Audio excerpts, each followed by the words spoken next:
দীর্ঘদিন ধরেই বড় পর্দায় দেখা যাচ্ছে না বলিউড অভিনেত্রী ক্যাটরিনা কাইফকে। ভিকি কৌশলের সঙ্গে বিয়ের পর তিনি হাতে গোনা কয়েকটি কাজ করেছেন। 2024 সালে মুক্তি পাওয়া মেরি ক্রিসমাসের পর নতুন কোনো সিনেমা বা সিরিজে তার নাম শোনা যায়নি। ফলে ভক্তদের মধ্যে প্রশ্ন উঠেছে, তিনি কি অভিনয় থেকে দীর্ঘ বিরতি নিয়েছেন নাকি স্থায়ীভাবে দূরে সরে যাচ্ছেন।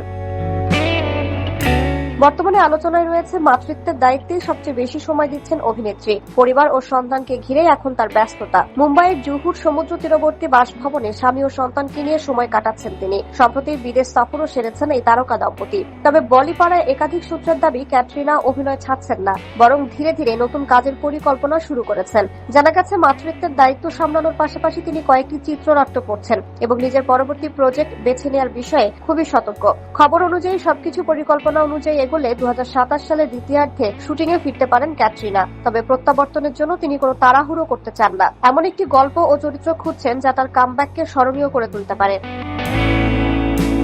সূত্রের দাবি, তার কাছে যে চিত্রনাট্যগুলো পৌঁছেছে সেগুলো তিনি খুব মনোযোগ দিয়ে যাচাই করছেন। এমন একটি কাজে তিনি রাজি হতে চান যার মাধ্যমে দর্শকদের সামনে নতুনভাবে নিজেকে তুলে ধরা সম্ভব হবে। এছাড়া শোনা যাচ্ছে, বড় পর্দার তুলনায় ওটিটি প্ল্যাটফর্মের প্রতি বেশি আগ্রহ দেখাচ্ছেন অভিনেত্রী। বর্তমান সময়ে অনেক তারকাই ওটিটির মাধ্যমে সফল প্রত্যাবর্তন করছেন, তাই ক্যাটরিনাও সেই পথেই হাঁটতে পারেন বলে জোর গুঞ্জন রয়েছে। অন্যদিকে ব্যক্তিগত জীবন সবসময় আড়ালে রাখতে পছন্দ করেন ভিকি কৌশল ও ক্যাটরিনা কাইফ। গত বছরের নভেম্বর মাসে তারা বাবা মা হিসেবে নতুন অধ্যায় শুরু করেন। এরপর থেকেই সন্তানকে ঘিরেই তাদের অধিকাংশ সময় কাটছে। সম্প্রতি মুম্বাই বিমানবন্দরে ছবি শিকারীদের সঙ্গে ছেলে বিহানের পরিচয় করিয়ে দিয়ে তার ছবি না তোলার অনুরোধও করেছিলেন এই তারকা দম্পতি। পরে বিদেশ সফরের কিছু মুহূর্ত সামাজিক মাধ্যমে ভাগ করে নেন ক্যাটরিনা। সব মিলিয়ে আপাতত মাতৃত্বই তার প্রধান অগ্রাধিকার হলে উপযুক্ত গল্প ও চরিত্র পেলে আগামী দিনে ক্যামেরার সামনে ফেরার সম্ভাবনাও উড়িয়ে দেওয়া যাচ্ছে না।